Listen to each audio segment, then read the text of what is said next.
नमस्कार। वक्त 4 का चक्रव्यूह का है। मैं हूं राजेश कुमार। लेकिन 4 बजे की 4 बड़ी खबरों की बात करें उससे पहले इस वक्त एक बड़ी खबर आ रही है। खबर देहरादून से आ रही है, जहां मुख्यमंत्री की सुरक्षा में तैनात कांस्टेबल ने खुदकुशी कर ली और कांस्टेबल प्रमोद रावत ने गोली मारकर जान दे दी खुद को। बैरक में खुद को गोली मारकर उन्होंने खुदकुशी की है और राजभवन के पास बने बैरक में यह कांस्टेबल रहता था। सूचना मिलने पर बड़े अधिकारी मौके पर पहुंचे हैं कि आखिर इस कांस्टेबल ने यह खौफनाक कदम क्यों उठाया। तो कांस्टेबल प्रमोद रावत ने खुद को गोली मारकर आत्महत्या कर ली, अपनी जान दे दी और बैरक में खुद को गोली मारकर खुदकुशी कर ली। बड़ी खबर इस वक्त, जहां राजभवन के पास बने बैरक में ये कांस्टेबल रहते थे और सूचना मिलने पर अब बड़े अधिकारी मौके पर पहुंचे हैं। जांच की जा रही है, पता लगाने की कोशिश की जा रही है कि आखिर मुख्यमंत्री की सुरक्षा में तैनात कांस्टेबल ने खुदकुशी क्यों की है। तो कांस्टेबल का नाम प्रमोद रावत बताया जा रहा है और बैरक में खुद को गोली मारकर उन्होंने जान दे दी, खुदकुशी कर ली। लेकिन इसके पीछे कारण क्या है, अब इसका पता लगाया जा रहा है। क्या कोई पारिवारिक तनाव था या फिर कोई काम को लेकर या किसी तरह का कोई प्रेशर था, क्यों उन्होंने एक खौफनाक कदम उठाया, अब इसकी जांच की जा रही है। बड़े अधिकारी मौके पर पहुंचे, आला अधिकारी यहां पहुंचे हैं और सीएम की सुरक्षा में तैनात कांस्टेबल ने आत्महत्या कर ली। कांस्टेबल का नाम प्रमोद रावत बताया जा रहा है और बैरक में खुद को गोली मारकर जान दे दी। तो राजभवन के पास बने बैरक में प्रमोद रावत रहते थे। और अब 4 के चक्रव्यूह में आज की 4 बड़ी खबरें आपको दिखाते हैं। 4 तस्वीरें पहले दिखाते हैं जिस पे आगे विस्तार से बात करेंगे। 4 बजे की ये 4 बड़ी खबरें आपके टेलीविजन स्क्रीन पे, जहां पहली खबर अयोध्या के सनबीम स्कूल से जुड़ी हुई है, जहां 10वीं की छात्रा की मौत प्रकरण में एसआईटी लगातार आरोपियों से पूछताछ कर रही है। लेकिन सवाल यह कि आखिर इंसाफ कब मिलेगा, और न्यूज वन इंडिया भी लगातार यह सवाल पूछ रहा है। दूसरी खबर किसानों की महापंचायत से जुड़ी हुई है, जहां पहलवानों के समर्थन में किसानों की यह महापंचायत जारी है। और तीसरी तस्वीर, तीसरी खबर आपदा प्रबंधन से जुड़ी हुई है, जहां आपदा प्रबंधन प्राधिकरण को सौगात से यानी जुड़ी है और सीएम योगी ने आपदा प्रबंधन प्राधिकरण भवन का शिलान्यास किया है। चौथी खबर में बात मथुरा की करेंगे, जहां दर्दनाक हादसे में 3 सगे भाइयों की जान चली गई। 4 बजे की ये 4 बड़ी खबरें जिस पे आगे विस्तार से बात करेंगे।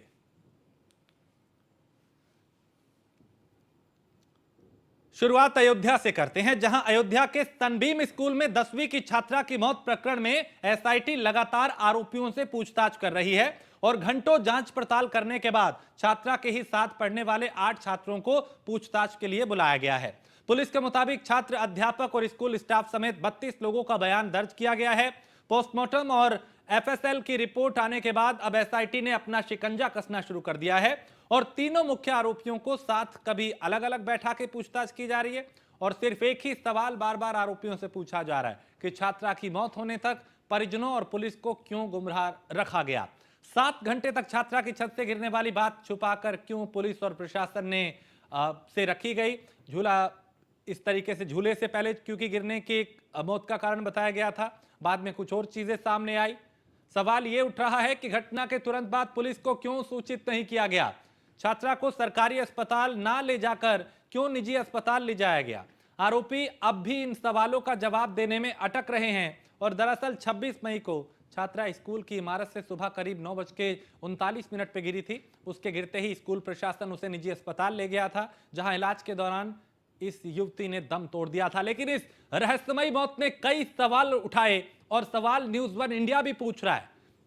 तो क्यों स्कूल में सबूत मिटा दिए गए, यह भी एक सबसे बड़ा सवाल है। क्या इसको प्रशासन छुपा रहा है और किसने रची छत वाली मौत की साजिश, सबसे बड़ा सवाल यही। न्यूज वन इंडिया भी लगातार इन सवालों को उठा रहा है, इन सवालों को पूछ रहा है कि मृतक छात्रा के परिजनों को इंसाफ कब मिलेगा, यह सबसे बड़ा सवाल है। इसके अलावा छुट्टी के दिन छात्रा को क्यों स्कूल में बुलाया गया था, यह भी सबसे अहम सवाल है कि अगर छुट्टी थी तो इस छात्रा को क्यों यहां पे बुलाया गया। और छात्रा के झूले से गिरने की झूठी बात क्यों कही गई, क्यों ये कहानी रची गई झूठी, किसे गुमराह किया जा रहा था और किसे बचाया जा रहा था। प्रधानाचार्य रश्मि भाटिया ने किसके लिए झूठ बोला, सवाल यह भी है। तो हादसा हुआ तो पुलिस को क्यों जानकारी नहीं दी गई? न्यूज वन इंडिया का यह सवाल। और छात्रा प्रधानाचार्य के कमरे से रोते हुए क्यों निकली थी? क्या उसके साथ ऐसा हुआ उस कमरे में जो वो वहां से रोती हुई निकली? कुछ सीसीटीवी खराब थे तो पहले ठीक क्यों नहीं करवाए गए? यह भी सबसे बड़ा सवाल है। और अयोध्या से हमारे संवाददाता राघवेंद्र इस पे ज्यादा जानकारी देंगे। राघवेंद्र, आप चूंकि शुरुआत से लगातार इस मामले को कवर कर रहे हैं, अब तक क्या क्या हो चुका है और क्या ये पहेली जो पूरी तरह से उलझी हुई दिखाई दे रही है, सुलझती हुई दिखाई दे रही है? बिल्कुल राजेश, देखिए 16 सवाल है और पूरे 32 लोगों से लगातार पूछताछ की जा रही है और हर एक सवाल में पसीने छूटते नजर आ रहे हैं जवाब देने वालों के। लगातार अभियुक्तों से एसआईटी टीम कभी अलग अलग तो कभी एक साथ बिठाकर कभी क्रॉस क्वेश्चन लगातार क्वेश्चन किए जा रहे हैं। एसआईटी टीम लगातार सवाल पर सवाल पूछ रही है और जवाब देने वालों के पसीने छूटते नजर आ रहे हैं। 26 तारीख की घटना है, 9:45 पर तीसरी मंजिल से छात्रा गिरी थी। शाम 4 बजे उसकी मौत हुई और उससे पहले करीब 4 प्राइवेट हॉस्पिटलों में स्कूल प्रबंधन द्वारा ले जाया गया, सभी प्राइवेट हॉस्पिटलों में, जबकि डिस्ट्रिक्ट हॉस्पिटल नजदीक था, सरकारी अस्पताल नजदीक था। बावजूद जो प्रबंधन है, स्कूल प्रबंधन है सनबीम स्कूल का, वह लगातार प्राइवेट हॉस्पिटलों के चक्कर लगाता रहा। अगर वह सरकारी हॉस्पिटल ले जाता या वह इस बात को साफ तौर पर कहता कि झूले से नहीं बल्कि छत से नीचे गिरी है, उस गंभीरता को समझता तो निश्चित उसे ट्रॉमा सेंटर रेफर किया जा सकता था और ट्रॉमा सेंटर के माध्यम से शायद ही आज उस छात्रा की जान बच चुकी होती। तो कहीं ना कहीं इस लापरवाही को और इन जो जवाब है, गोलमोल जवाब दिए गए हैं, वही कहीं ना कहीं इन्हें संदेह में डालते हैं कि आखिर छात्रा के साथ कोई अनहोनी हुई है और क्या कुछ अनहोनी हुई है। इन सब का जवाब देने के लिए अभी कोई भी जिम्मेदार बोलने को तैयार नहीं है। ऐसे में राघवेंद्र, चूंकि सवाल न्यूज वन इंडिया भी लगातार उठा रहा है, हमने भी कई सवाल हैं जिनकी एक लंबी फहरिस्त है कि उनके जवाब आना बाकी हैं, लेकिन पुलिस इस पे क्या कह रही है, स्कूल प्रशासन इस पे क्या कह रहा है? चूंकि ये तो साफ है कि स्कूल प्रशासन बहुत कुछ छिपाने की कोशिश कर रहा है, इस हादसे के बाद भी गुमराह करने की कोशिश की गई। देखिए, हादसे के बाद सबसे पहले पुलिस ने कैंट थाने में मुकदमा दर्ज किया, वो भी धारा 376D यानी गैंगरेप में, हत्या 302, 201 यानी साक्ष्य को छिपाना, इसके अलावा पॉक्सो अधिनियम के तहत मुकदमा पंजीकृत किया गया। लगातार मुकदमा दर्ज करने के बाद जब न्यूज वन इंडिया ने खबर चलाई और दिखाया कि जो अभियुक्त है वह फरार है, चूंकि खुद news one India Brajesh Yadav के घर पे पहुंचा था, प्रिंसिपल रश्मि भाटिया के घर पे पहुंचा था और उन लोगों के परिवार से यह पता चला था कि वे लोग फरार हैं। अगर इसके अलावा तीसरे अभियुक्त अभिषेक कनौजिया की बात की जाए तो अभिषेक कनौजिया के पिता ने भी इस बात को कहा था कि उसका बेटा घटना के बाद से गायब है। तो कुल मिलाकर जब हमने फरार होने की खबर चलाई तो पुलिस ने उसे फेक बताया और कहा कि अभियुक्त जो इस मामले के हैं वह पूरा सपोर्ट कर रहे हैं, विवेचना में सपोर्ट कर रहे हैं। तो आखिर विवेचना में सपोर्ट क्या कर रहे हैं, क्या उन्होंने खुलासे किए हैं? 6 दिन पूरे बीत चुके हैं, 6 दिन में इन सवालों का जवाब उन्होंने क्या दिया है? अभी सभी पुलिस अधिकारी फिलहाल परहेज कर रहे हैं सवाल के जवाब देने को लेकर के, और यही कारण है कि अगर अधिकारी सवालों का जवाब नहीं देंगे, सनबीम स्कूल के प्रबंधन जो है वह जवाब नहीं देगा, तो सवाल तो उठेंगे ही। बिल्कुल सवाल उठेंगे और सवाल लगातार न्यूज वन इंडिया भी उठा रहा है। बहुत शुक्रिया राघवेंद्र इस तमाम जानकारी के लिए। आगे बढ़ते हैं। मुजफ्फरनगर के सोरम में खाप पंचायत जारी है और किसान तय कर रहे हैं कि पहलवानों के आंदोलन की दिशा, महापंचायत में बन रही पहलवानों की लड़ाई की रणनीति यहां पे तय हो रही है। और यूपी, हरियाणा, पंजाब, राजस्थान के खाप प्रतिनिधि इसमें मौजूद हैं। पहलवानों के समर्थन में किसान यूनियन की ये महापंचायत है और पहलवानों के समर्थन में लिए जा सकते हैं कई बड़े फैसले। सांसद बृजभूषण शरण सिंह की गिरफ्तारी की लगातार मांग की जा रही है और अब खाप पंचायतों का, किसानों का साथ इन पहलवानों को मिल रहा है जो 1 महीने से ज्यादा वक्त से धरना प्रदर्शन पहले जंतर मंतर पे दे रहे थे, उसके बाद हरिद्वार में मेडल बहाने की ऐलान किया, फिर किसान नेता उनके पास पहुंचे, 5 दिन का वक्त उनसे मांगा और अब खाप पंचायत हो रही है। अब यहां पे मंथन किया जा रहा है, अब यहां पे तय किया जा रहा है कि आगे क्या करना है। तो किसानों का हाथ पहलवानों के साथ है और इसमें उत्तर प्रदेश, हरियाणा, पंजाब, राजस्थान और दिल्ली की खाप पंचायत के सदस्य इस बैठक में शामिल हैं। बृजभूषण शरण सिंह पर कार्रवाई की मांग की जा रही है और प्रदर्शनकारी पहलवानों के पास 45 इंटरनेशनल पदक हैं। पहलवानों ने अपने मेडल किसान नेता नरेश टिकैत को सौंपे हैं और नरेश टिकैत का बृजभूषण सिंह पर कार्रवाई न करने पर गंगा में मेडल बहाने की चेतावनी दी थी। अब देखिए सवाल सबसे बड़ा यही है कि अब आगे क्या होने वाला है, क्योंकि किसानों का साथ भी अब इन पहलवानों को मिल रहा है। खाप पंचायतें कई इन पहलवानों के समर्थन में आ चुकी हैं।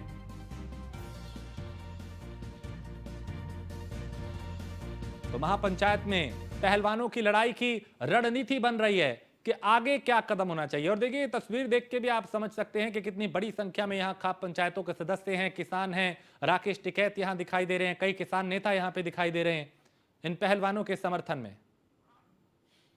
भाई गिरफ्तारी का तो हक बन रहा उसका, जब उनने इतना अपराध कर रखा तो उसे सरकार उसे बचाने में लग रही। कल दिल्ली पुलिस ने भी कह दिया कि हमारे पास कोई इस तरह का वो नहीं है कि हम उनकी गिरफ्तारी कर सके बृजभूषण सिंह। नहीं ऐसा ये तो कहेंगे, वे तो उसी उसमें रहेंगे, उन्हीं के दबाव में रह करके दिल्ली पुलिस तो काम दिल्ली पुलिस ने तो उन पर भी, जो हमारे खिलाड़ी है पहलवान है, उन पर भी मुकदमे कर दिया, FIR कर रखी। कल मेडल सारे आपके पास है, तो क्या निर्णय समझा जाए जितने मेडल, क्योंकि नहीं हमने तो एक जो आपात स्थिति थी परसों शाम की, तो उसमें किस तरह से पहलवान वासी में चले गए, गंगा में मेडल विसर्जित कर रहे थे, तो हमें तो एकदम पता लगा, हम गद्दे से वहाँ से बहुत जल्दी में वहाँ गए, मगर बहुत गलत निर्णय हो जाएगा। तो हमने भी खैर मनाई, जो साहब इन्होंने जोड़ी बनाई कि भाई हमारे इसमें जोड़ी में मेडल गिर दो, तो उन्होंने हमारी पहलवानों ने बात मान ली। 5 दिन का समय उन्होंने दिया। भाई तो नरेश टिकैत को आप सुन रहे थे, उन्होंने कहा कि हम पहलवानों के साथ हैं, बृजभूषण की गिरफ्तारी होनी चाहिए। राकेश टिकैत भी यहाँ पे नजर आ रहे हैं, कई अन्य किसान नेता भी हैं, खाप पंचायतों के सदस्य हैं, बड़ी संख्या में किसान यहाँ पहुंचे इन पहलवानों का साथ देने के लिए। उसमें हरियाणा के हैं, उसमें राजस्थान, पंजाब और दिल्ली की खाप पंचायतों के सदस्य भी यहाँ पे पहुंचे हैं, जो पहलवानों के साथ खड़े हुए दिखाई दे रहे हैं और बृजभूषण शरण सिंह के खिलाफ कार्रवाई की मांग कर रहे हैं। खाप पंचायतों की यह बैठक है, आगे की रणनीति इसमें बनाई जा रही है। 56 व्यक्ति यहाँ पे आए हुए हैं और जो भी फैसला होगा उसको सुना जाएगा, उस पर कार्रवाई की जाएगी। हमारा यही कि राष्ट्रपति से मिले, यहाँ की सरकार से मिले और उनका क्या इसमें अगर वे डिसीजन नहीं लेते कुछ, तो हम फिर अगला कदम उठाएंगे। अच्छा चौधरी साहब, कुरुक्षेत्र में फैसला लिए जाने की बात कह रही है, कल को पंचायत है, अभी बिल्कुल पंचायत है, कुरुक्षेत्र में भी है, और जगह भी हो सकती है, तो सबका निर्णय इकट्ठा होकर भी फैसला आ सकता है, उनकी भी सलाह लेंगे। और अभी बड़ी पंचायतें नहीं बुलवा रहे हैं। 5 दिन का समय है। 5 दिन का समय है, 5 दिन के समय के बाद में जरूर पूरा निर्णय बताएंगे। हम अभी सलाह कर लें क्या यहाँ पे हुआ है, क्योंकि हम अभी आए, अभी सलाह कर कर ऑथेंटिक जानकारी आपको आधा घंटे में हम दे देंगे सारी। चौधरी साहब रह रहे के जो है जो आरोप है वो सरकार बयान दे, उसमें सरकार क्या आज अगर ऐसी बात है तो सुप्रीम कोर्ट मुझे फांसी दे दे, मैं फांसी में लटक जाऊंगा। चलो सरकार नहीं बोल रही ना, वो तो बोल रहा है, वो उसको बोलने की आजादी दे रखी है ना भाई। क्या जिसपे सुप्रीम कोर्ट से पास्को जैसी धाराओं में मुकदमे दर्ज हुए हो। तो प्रदर्शन कर रहे पहलवानों के पास 45 इंटरनेशनल मेडल हैं और बजरंग पुनिया ने टोक्यो ओलंपिक में कांस्य पदक जीता। इसी तरीके से जो दूसरे पहलवान हैं उन्होंने भी अलग अलग प्रतियोगिताओं में पदक जीते हैं और रियो खेलों में साक्षी मलिक ने कांस्य पदक जीता। प्रदर्शनकारी पहलवानों के पास कितने मेडल है ये हम आपको बता रहे हैं, किसके पास कौन सा मेडल है, किस प्रतियोगिता में जीता। 2 बार की वर्ल्ड चैंपियन है विनेश फोगाट, 2 बार की वर्ल्ड चैंपियन प्रदर्शन कर रही है। मुजफ्फरनगर में खाप पंचायत है, किसानों का हाथ पहलवानों के साथ अब दिखाई दे रहा है, उनका वो समर्थन करते हुए दिखाई दे रहे हैं। और उत्तर प्रदेश, हरियाणा, पंजाब, राजस्थान और दिल्ली की खापें बैठक में शामिल है। खाप पंचायतों के सदस्य इस बैठक में मौजूद हैं। बृजभूषण शरण सिंह पर कार्रवाई की लगातार मांग की जा रही है, गिरफ्तारी की मांग की जा रही है और प्रदर्शनकारी पहलवानों के पास कई अंतरराष्ट्रीय पदक हैं, करीब 45 पदक। ये पहलवान जिन्होंने यहां पे अब प्रदर्शन जो कर रहे हैं, बृजभूषण के खिलाफ कार्रवाई की मांग कर रहे हैं। सचिन जौहरी हमारे संवाददाता इस वक्त हमारे साथ मौजूद हैं। सचिन, आप चूंकि वहां मौजूद थे, आपने राकेश टिकैत से भी बात की, नरेश टिकैत से भी बात की। आंखों देखा हाल बताएं, क्या रणनीति बन रही है, क्योंकि अब किसानों का साथ भी इन पहलवानों के साथ दिखाई दे रहा है। आपको बता दूं, आप चौधरी इस समय मंच पर मौजूद है, सभी ने बैठकर बात की है और यहाँ का रणनीति बनाई है और जो फैसला लिया है उसे सुरक्षित रख लिया है। राकेश टिकैत अभी मंच पर आए हैं, उन्होंने कहा है कि जल्द ही खाप चौधरियों का एक प्रतिनिधि मंडल राष्ट्रपति महोदय से मिलेगा और अपनी बात रखेगा। सरकार से भी वार्ता का प्रयास किया जाएगा, लेकिन जो आज फैसला लिया गया है वो कल कुरुक्षेत्र में एक बड़ी पंचायत होगी और फैसला वहीं पर सार्वजनिक किया जाएगा। जी, ऐसे में अभी क्या रणनीति बन रही है? कितनी संख्या में यहाँ पे किसान पहुंचे हैं, खाप पंचायतों के सदस्य पहुंचे हैं, कितनी खापों के सदस्य यहाँ पे पहुंचे हैं, किस तरह का भी आप समर्थन देख पा रहे हैं इन पहलवानों का? देखिए, पहले ही भारतीय किसान यूनियन ने और खाप चौधरियों ने कहा था कि इसमें आम लोगों की एंट्री नहीं होगी। उसके बावजूद भी यहाँ पर एक बड़ी संख्या देखी जा रही है। खाप चौधरी एक बड़ी तादाद में है और कई राज्यों के लोग यहाँ पर मौजूद हैं, लेकिन जो लोकल भीड़ होती है भारतीय किसान यूनियन की, उसे दूर रखा गया था। उसके बावजूद भी यहाँ पर भारी भीड़ देखी जा रही है। सचिन, क्या अभी ऐसा संभव है कि अब यहाँ की तस्वीर दिखा पाए अपने आसपास की? अभी अगर ऐसा संभव हो कि किसान कितनी संख्या में यहाँ दिखाई दे रहे हैं, पहलवान कितने यहाँ पे दिखाई दे रहे हैं, किस तरह का भी प्रदर्शन चल रहा है, अगर संभव हो पाए तो आप तस्वीर दिखाएं। तो देखिए, ये मैदान है, पूरी तरह से खचाखच भरा हुआ है, भारी संख्या यहाँ पर देखी जा सकती है। मंच पर बैठने वालों की भी बड़ी एक तादाद है और गर्मी, इतनी भारी गर्मी के बावजूद भी इस तरह से यहाँ पर मैदान एक खचाखच भरा हुआ है। जी, ठीक है, बहुत शुक्रिया। आप नजर बनाए रखिए, आपसे फिर जानकारी लेंगे, फिर अपडेट लेंगे। फिलहाल शुक्रिया। तो यहाँ पे बड़ी संख्या में किसान पहुंचे हैं, खाप पंचायतों के सदस्य पहुंचे हैं और किसान जो पहलवान हैं उनके समर्थन में किसान भी दिखाई दे रहे हैं। खबर लखनऊ से है, जहां आपदा प्रबंधन प्राधिकरण भवन का शिलान्यास मुख्यमंत्री योगी आदित्यनाथ ने किया है और भूमि पूजन विधायक राजेश्वर सिंह और सीएम के साथ, चूंकि वो मौजूद रहे यहां पे, और आपदा प्रबंधन प्राधिकरण भवन का शिलान्यास यहां पे किया गया है और सीएम योगी आदित्यनाथ ने भूमि पूजन किया है। तो विधायक राजेश्वर सिंह मुख्यमंत्री के साथ मौजूद रहे और 66 करोड़ की लागत से 1.5 एकड़ में यह भवन बनेगा।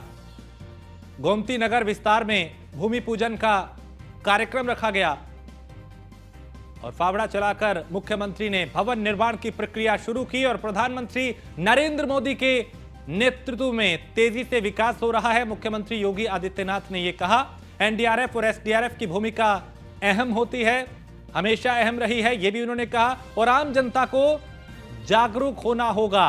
आपदा आती है, विपदा लाती है, आपदा प्रबंधन के लिए कई अहम कदम उठाए गए हैं, यह मुख्यमंत्री योगी आदित्यनाथ ने कहा।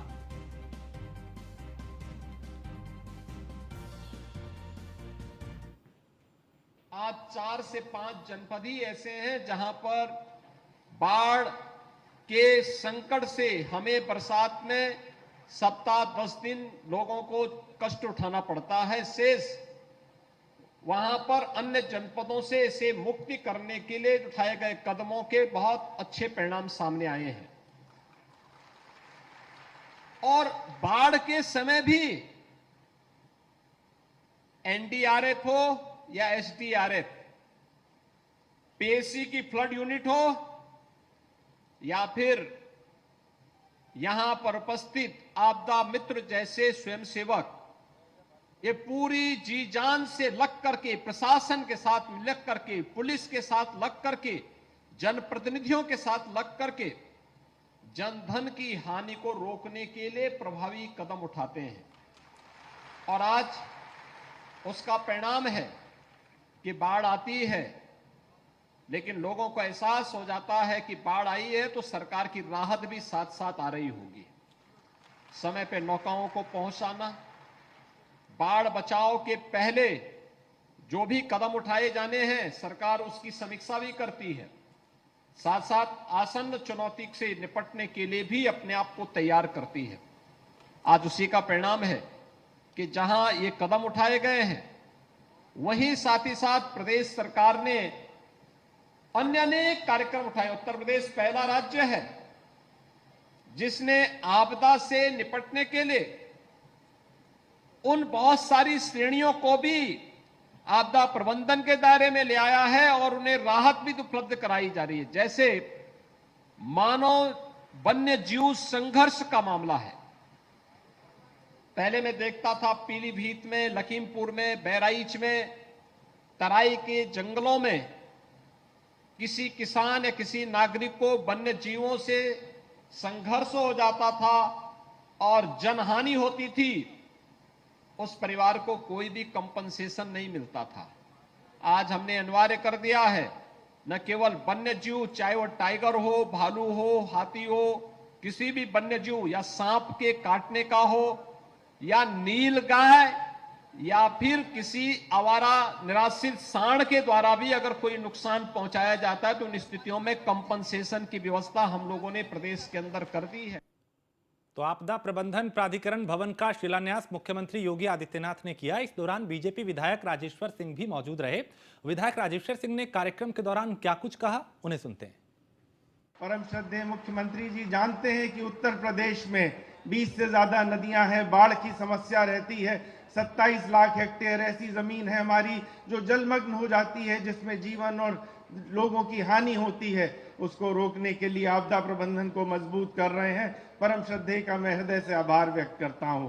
वो जानते हैं परम श्रद्धेय योगी आदित्यनाथ जी कि उत्तर प्रदेश का पश्चिमी उत्तर प्रदेश भूकंप के सेस्मिक फोर्ड जोन में पड़ता है। हमारे जिले वल्नरेबल हैं। इसके लिए आपदा प्रबंधन को कितना मजबूत किया जाना है, इसके लिए परम श्रद्धेय इतना समय दे रहे हैं, आपदा प्रबंधन की व्यवस्थाओं को मजबूत कर रहे हैं और हमारे उत्तर प्रदेश को तैयार कर रहे हैं। आपदा मित्रों को तैयार कर रहे हैं, इनको जागरूक कर रहे हैं, इनको आगे बढ़ा रहे हैं कि कभी कोई समस्या आई।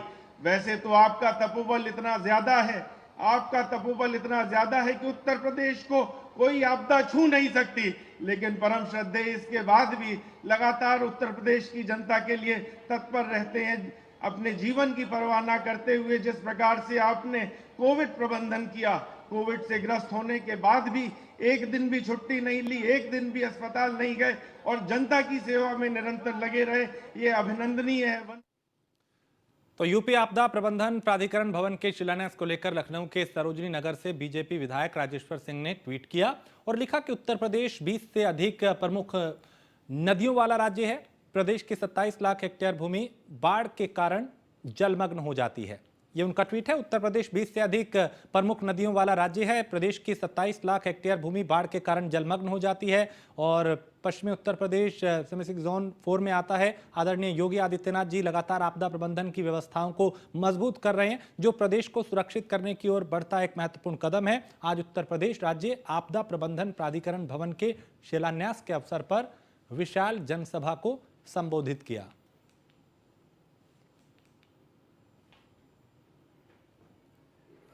और इसी के साथ इस बुलेटिन में फिलहाल इतना ही। आप बने रहिए न्यूज़ 1 इंडिया के साथ।